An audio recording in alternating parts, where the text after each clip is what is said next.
Can Brent Venables and the Oklahoma Sooners redeem themselves? Well, Finebaum thinks so.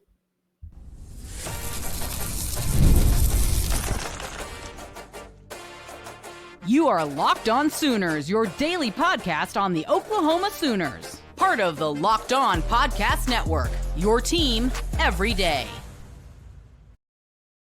What's up, Sooner Nation? Welcome to Locked On Sooners, and thank you for making Locked On Sooners your first listen every single day. Shout out to all the everydayers out there tuning in and subscribe to the show wherever you get your podcast. Today's episode is brought to you by FanDuel. From the first whistle to the final drive, FanDuel makes the NFL playoffs even more exciting. Right now, new customers can bet $5 and get $300 in bonus bets if you win your first bet. Visit FanDuel.com to get started. I'm Jon Williams. Jay Smith is not with us for today's episode, but he will be back later this week to continue to talk Oklahoma football and more with us here on Locked On Sooners. Subscribe to the show wherever you get your podcasts for free and available on all podcast platforms and on YouTube. So Paul Finebaum took to the Paul Finebaum Show to talk about Oklahoma football for 2025, and here's what he had to say.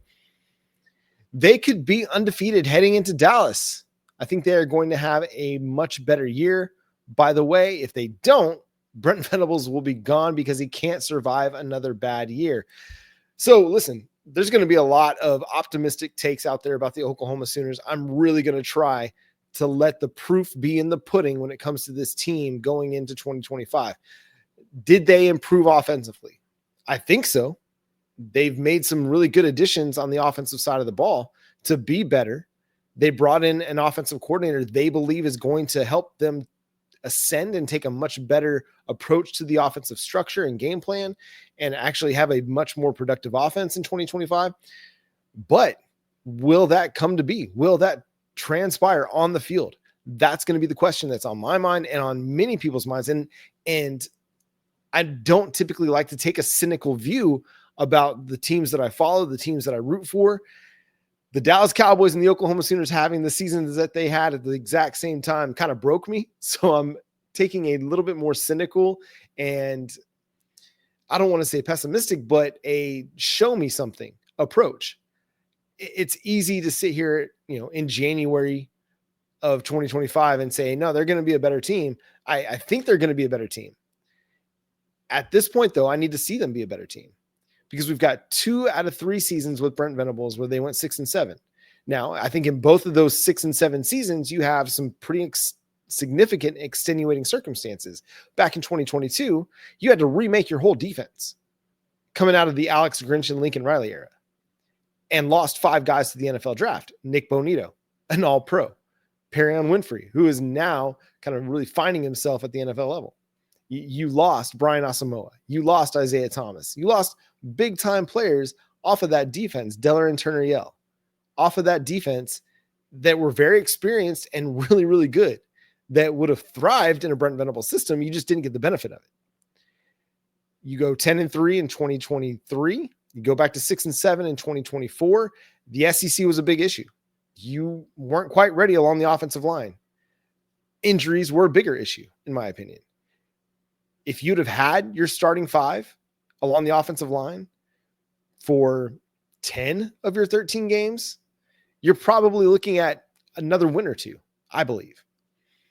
Because your quarterback is a little more comfortable in the pocket because he's got an offensive line that isn't a revolving door due to injuries.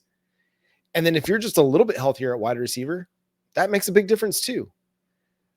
And yet, you're 6-7. To steal a quote from Bill Parcells, you are what your record says you are. And the Oklahoma Sooners are a 6-7 team 2 out of the last 3 seasons. And so going into 2025, I think it's reasonable for people to take a wait and see approach with this team because you did turn over so much of your offense. Will the pieces fit together? I think Oklahoma's got the formula to be a competitive team and to be a team that wins a lot of games. But so much of it's going to be about, do they have the talent? I think they've got the X's and O's. I think Ben Arbuckle is a good offensive coordinator. I trust Brent Venables' defense, and I trust whoever is going to be calling the defense. I think that'll be good. I think they've got the talent on the defensive side of the ball. I think they've brought in some talented guys, but you have to remake your entire offense, basically, because the only 2 guys that you're going to be you're going to be starting with that were here last year were Troy Everett, Deion Burks, and maybe Javonte Barnes if he wins the running back battle coming out of camp. So it's 3 starters, maybe Fabechi Wiwu, maybe. But for the most part, like, you've got a big turnover happening. And over at least half of your offense will be new starters. But I find it interesting what Paul Finebaum's saying, and we'll go back to the quote real quick, where he says they could be undefeated heading into Dallas. I don't think that that's unreasonable. Let's go check the schedule real quick. You start off with Illinois State. That should be a big dub. Like, that should be a blowout win where you're getting a chance to play everybody on your roster against a team like Illinois State. Then you're playing Michigan at home. Listen, Michigan is going to be a good team. I think they're going to be better than what they were this year. It'll be the biggest test, obviously, the first 3 games of the season. Can Ben Arbuckle's offense hold up against a Michigan defense? A Michigan defense that absolutely stifled Ohio State in the game in the regular season. And now we're seeing what Ohio State did, right? They've just been on a tear since losing that game. Then you have Temple playing up in Philly, and then you host Auburn, and then you're off for a week, and then you got Kent State. So, I mean, there's a path to be 5-0. I mean, Auburn's going to be a tough game because they're going to have a tough defense. And as much as I love Jackson Arnold, you gotta expect he's going to take a step in his development. But we've seen the Jackson Arnold experience firsthand. And my guy had a really, really hard time protecting the football.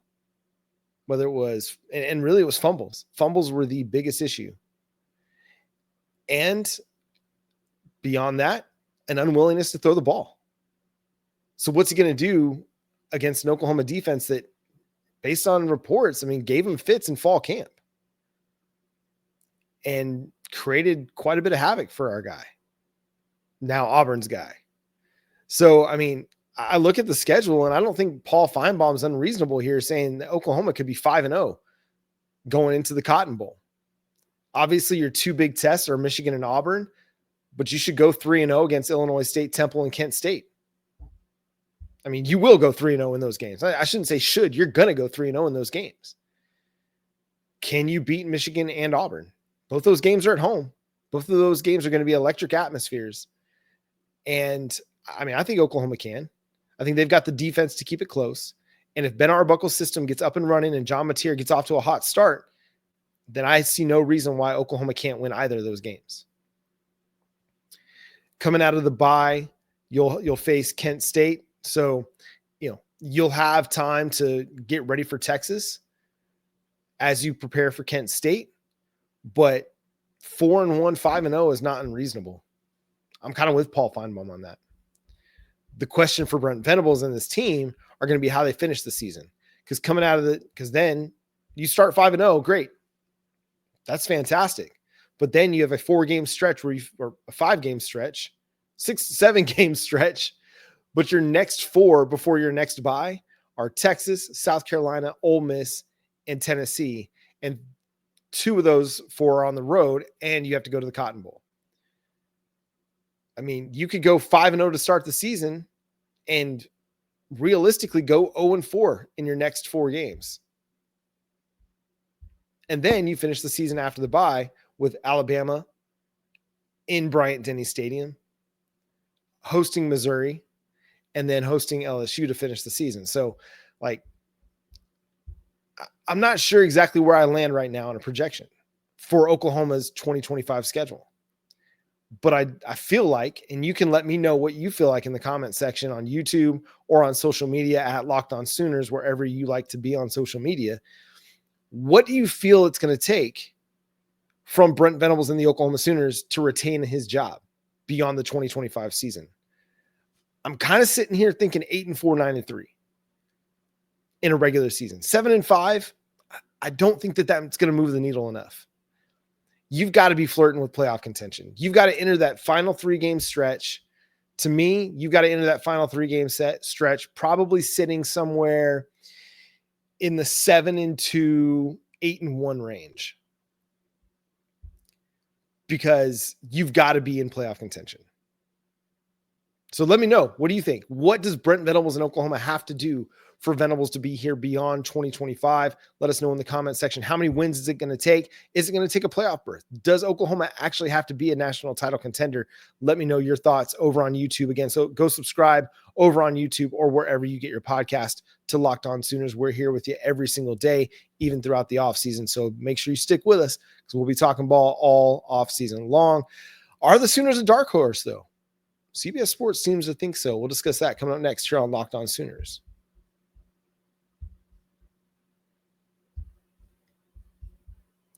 From the first whistle to the final drive, FanDuel makes the NFL playoffs even more exciting. Right now, new customers can bet $5 and get $300 in bonus bets if you win your first bet. That's $300 to keep the action going. The FanDuel app is easy to navigate, and the variety of bets keeps every game exciting. Plus, when you win, you get paid instantly. No waiting around for your winnings. Whether you're betting on your favorite team or just looking to add some extra excitement to the playoffs, FanDuel has you covered. Just visit FanDuel.com to join today and get started with $300 in bonus bets. That's FanDuel.com. Make this playoff season unforgettable with FanDuel, an official sportsbook partner of the NFL. Thanks again for making Locked On Sooners your first listen every single day. Shout out to all the everydayers out there for tuning in and subscribing to the show. Thank you for making us part of your routine, your commute, or your daily grind. We appreciate you. Again, Jay will be back later this week. He's traveling for other work as well, and we'll be excited to get some of his thoughts on some of these conversations that we're having. If you want to be a part of our next mailbag episode, make sure you comment in YouTube or send us a note over at Locked On Sooners on TikTok, Facebook, Instagram, or Facebook and Twitter. Maybe that's the other one.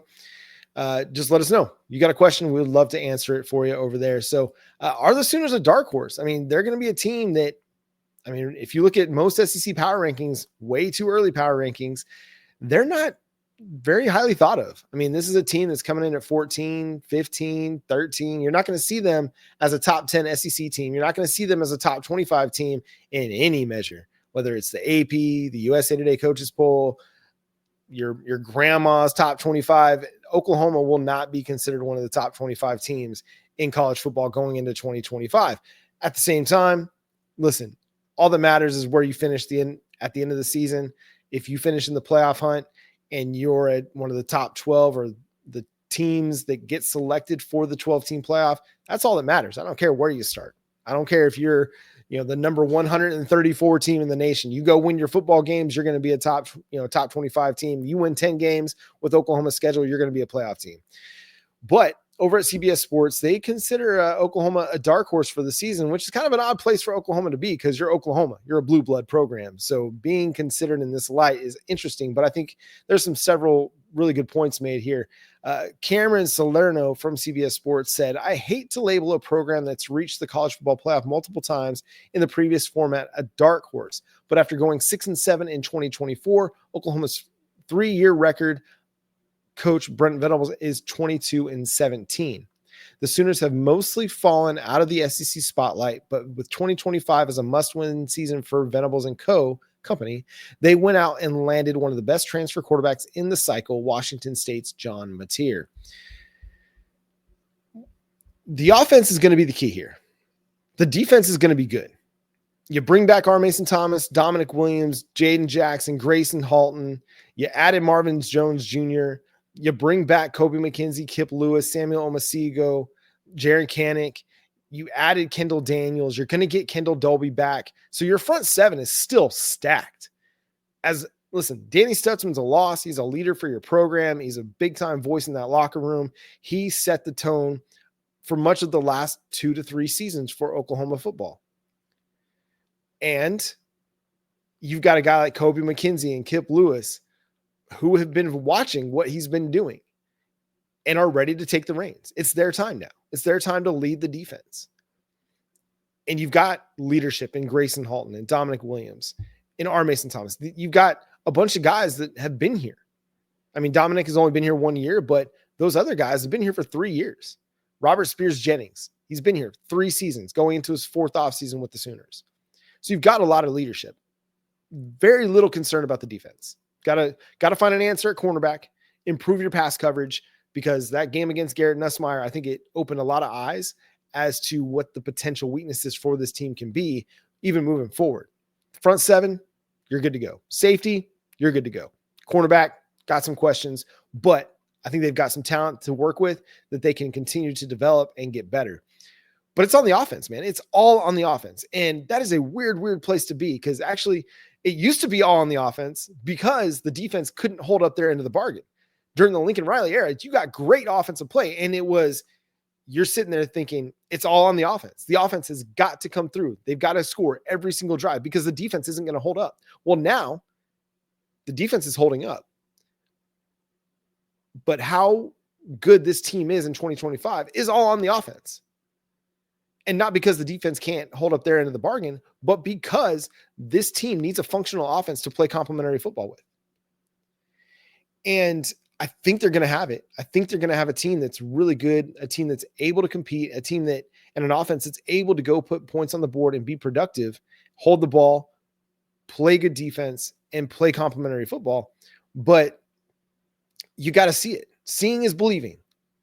But when you add a guy like John Mateer, who had 44 total touchdowns in 2024, yes, albeit against some also rans of college football, and you're not playing SEC teams every single week, but there's just something about the dude that I think is going to be productive. Now, will he have 44 total touchdowns for the Sooners? Probably not. But if he can even get 35 total touchdowns, 30 total touchdowns after what we saw in 2024, dude, 30 total touchdowns is a good year. And with Oklahoma's defense, that should be more than enough from your quarterback, especially if you get your run game going with much better success throughout the season, and you're not relying on your quarterback to play superhero football in order to win you football games.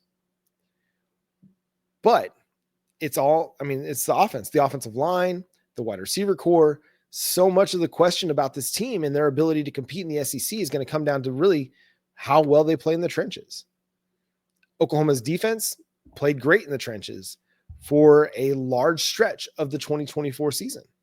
And that's what gave them a chance to win games that they probably shouldn't have had a chance, whether it's the Ole Miss game, the Missouri game, the Alabama game. I mean, they didn't win Ole Miss, they didn't win Missouri, but they had chances to win in those games. You were slowing down the Tennessee offense for the most part. They hit a couple big plays, but that was it. And so the trench work on the defensive side gave you an opportunity to win football games. Can the offensive line grow? Can they improve significantly? Because they have to. They have to improve significantly. It can't just be, hey, it's a little bit better than what it was. No, it's got to be a lot better than what it was this last year.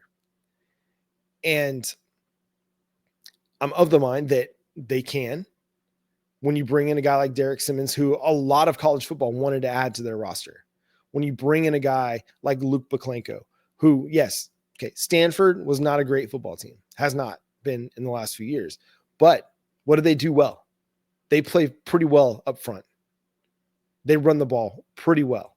So you've got a guy that I think could probably flex in at guard. He could play some tackle for you. You're going to get development out of Eddie Pierre-Louis, and I think that's going to add a lot more physicality to your interior offensive line. You get that experience back with Troy Everett. Fabechi Wiwu, he didn't have the best season, but he started to come on strong toward the end of the year and started playing some of his best ball late. Can he start the season strong? And then at left tackle, it's going to be interesting to see how Oklahoma decides to deploy their tackle, because you got Jacob Sexton right now. You got Jake Taylor coming back. You've got Logan Howland, who was really good. You've got Michael Fasusi and Ryan Foje. They're going to be in the building. So you've got a lot of options at tackle. Who emerges and actually takes the job at left guard? It's going to be interesting, because Heath Ozida, again, and one of kind of the fewer bright spots from the 2024 season was the play of Heath Ozida at left guard. Do they see him as the starting left guard for 2025? Is it Jacob Sexton that's going to be coming back? We'll see. But I think there's potential to have a solid offensive line to start the season. And hopefully it's one of those that, hey, by the end of the year, we're like, man, this was a pretty good offensive line. The offense doesn't have to, be heroic. It doesn't have to be 2018 Kyler, 2019 Jalen Hurts, 2017 Baker Mayfield. It doesn't have to be that elite. It needs to be great if they want to make a legit college football playoff run. At the same time, with the defense that I think Oklahoma's going to have, it just has to be good. Oklahoma's offense in 2024 was bad. So if they flip the switch and they're just good, then that gives them a chance to actually go make some noise in 2025. Who's in need of a bounce back season for Oklahoma? Let's discuss coming up next here on Locked On Sooners.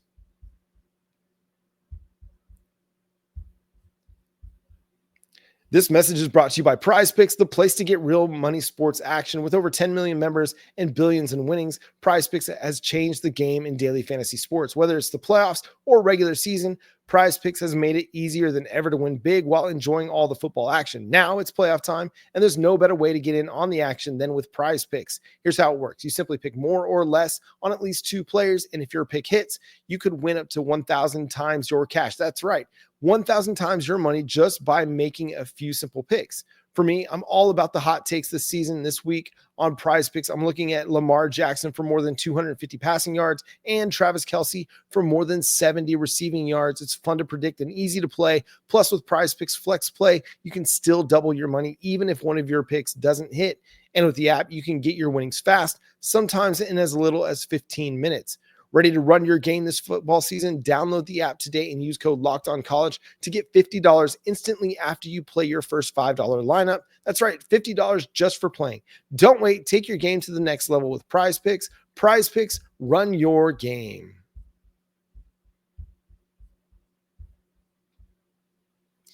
Again, thanks for making Locked On Sooners your first listen every single day. Shout out to all the everydayers out there for tuning in and subscribing to the show wherever they get their podcast. We're free and available on all podcast platforms and on YouTube. So hit that subscribe button, hit that notification bell to let you know when new episodes drop. So who's in need of a bounce back season for the Oklahoma Sooners to be a bounce back team in 2025? Because in order for Brent Venables to be here for 2026, the Sooners need a bounce back season, and they're going to need it from guys on both sides of the football, because I think you're going to need improvement on both sides of the football. I think the defense is still going to be really good.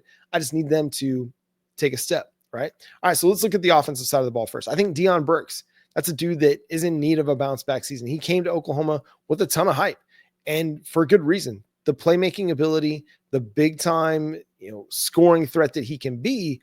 He started the season strong. Obviously, the injury limited him. But I need my guy to be back and be healthy for 100% of the season. For Oklahoma's offense to be able to do what it needs to do, you need a guy with that kind of dynamic ability leading the way in the pass game for your receiver core. Because he can do so much. He can take the top off the defense. He can win after the catch. And if he is healthy, that's going to open up so much for everybody else in the offense. I think offensive line, you could name a ton of guys, but Jacob Sexton, this is your time. This is the time for you to take that step. You're a 4-star prospect coming out of high school. A lot of people really like what they've seen out of you. And yes, injuries happen, but injuries have been kind of part of your story. It's time to get some good injury luck. Now, you can't control that. Can't control any of it. But now's the time to get some good injury luck and have a healthy season, because the Oklahoma offensive line is going to need you. If they want to be better, they need their best players available and playing. I think Taylor Tatum's another guy. The ability is there, right? He's got that home run ability, a dude that can win anytime that he touches the ball. He can create a big play for the offense. But man, he had a hard time holding on to the ball. Very hard time. And so much so that, after one fumble against Alabama, he was out of the game and you didn't see him again. Dude's got to be able to hold on the ball. If you want to be a big-time running back at a big-time university and you want to see 15 to 20 touches a game, you've got to protect the football. There's no ifs, ands, or buts about that. The ability is there. And he could be a pass-catching threat. I think in the Ben Arbuckle offense, you'll see a guy like a Taylor Tatum, a Javonte Barnes, a Torrey Blaylock, maybe even Gavin Sawchuk. You'll see them finally try to unlock the running backs a little bit in the passing game. Xavier Robinson is a good pass catcher. we did not use our running backs enough in the passing game, just in the swing game. Like, throw a swing pass to your running back, let him get into the open field and see if he can make a guy miss. Create some easy yardage for your offense that can't create any yardage on a regular basis and see what happens. But there was very little of that. But Ben Arbuckle, I think we're going to see them use the running backs a whole lot more in the passing game because that's just what the air raid offense does. They spread the field, use a lot of the quick game, get their best players the ball in space, and allow them to go make plays. Taylor Tatum, skill-wise, is one of Oklahoma's best players. Now, that fumble rating, that's dropped off pretty significantly after the 2024 season. But if he can go and he can relearn how to hold onto the football and get a little bit tougher at the tackle point, then I don't see any reason why he can't have a productive season for Oklahoma this next year. Because we saw what he's able to do when he does get the ball in his hands and he's not dropping it. He can make some plays for you. Defensively, look, there are fewer guys to choose from on this side, right? Because everybody played pretty well. But defensively, I'm gonna say your cornerback position. I think the way Eli Bowen's season ended against LSU, that's gonna be, leaving a bad taste in his mouth. But I think he'll continue to improve. I think Jacoby Johnson, kind of the way the Missouri game ended for him. But these are young guys that they played well, and so to say like Eli needs a bounce back, I don't think that that's necessarily the case. I think that's a guy that can continue to improve his trajectory. There's not many guys on defense that you can point to. I think special teams needs a bounce back season. It didn't really do much for you. The punting game was good. Your kicking game was solid, but you didn't get anything out of the return game. And that's got to change. You've got to find something in the return game. You can't be a net negative. And too many times Oklahoma special teams units have been a negative for this team. They've got to be a positive, especially if you want to play defensive football. You got to get something out of your special teams units from time to time. And I think Brent Venables, as a head coach, he needs a bounce back season. I think he made some really good decisions in 2024. There were some times where, you could debate whether it was a good decision or not. I like some of the aggressiveness from this team. At the same time, when you're a defensive team, it's okay to take a field goal from time to time. It's okay to go, like the Navy game, right? The Navy game is a prime example. You get down into scoring territory and 3rd and 1, you don't hit it. I get wanting to go on 4th and 1 and get that first down, extend the drive, try to get 7 on the drive and go up 21-0. But when you got stuffed on 3rd and 1, you might want to just go ahead and take some points. Take the 3, go up 3 scores. You're up 17-0 now. And you're not giving the ball back to Navy. And maybe you're not having to go for it on 4th and 1 at midfield. Just a thought. I think how this team prepares needs a bounce back season. Too many guys were lost to injury during fall camp, during spring ball, and it hindered their development. The training room needs a bounce back season. I know we got some guys like a Deshaun McCullough, Troy Everett back from injuries during the year, but dude, they lost so many guys. Emmett Jones, I think that's a guy that needs a bounce back season. His wide receiver core was decimated, sure. At the same time, the guys he recruited weren't ready to go for the most part. You didn't have a Zion Kearney ready to go. You didn't have Ivan Carrion ready to go until later in the season. But you got to have your room top to bottom ready to play because you never know what's going to happen. Guys got to be prepared to play week 1, whether they're the number 10 wide receiver on the depth chart or the number 1 wide receiver on the depth chart. You got to have everybody ready to play. And I think in that vein, he needs to have a bounce back season. Same with Joe Jon Finley. Tight end has done very little for you during the last 2 seasons. And it can't go absent. And if you're going to get anything out of Devon Mitchell, if you're going to get anything out of Caden Helms or Cade McIntyre, Joe Jon Finley, you got to develop some guys. You've got to. The talent is there. They've got talented dudes. And so, listen, as much of it is on the players, these coaches, man, they've got to find a way to get through to the players in order to help them find that next level. and take their game to the next level. But again, it's going to be a huge season for Oklahoma football. Either it's going to be one that lets them go or earns them a playoff spot, and we're feeling really good about the direction of this team, or we're back to square one and going to the drawing board. And Joe Castiglione and Joseph Harris are looking for another head coach. Obviously, I hope it's the playoff team, because I would really love to cover a Brent Venables Oklahoma team that went to the playoffs. I think they could do some damage, as we're seeing Ohio State and Notre Dame do. You get deep into the season, you grind away games, and you play defensive football, and that gives you a chance to win football games, as long as you have an offense that's actually functional.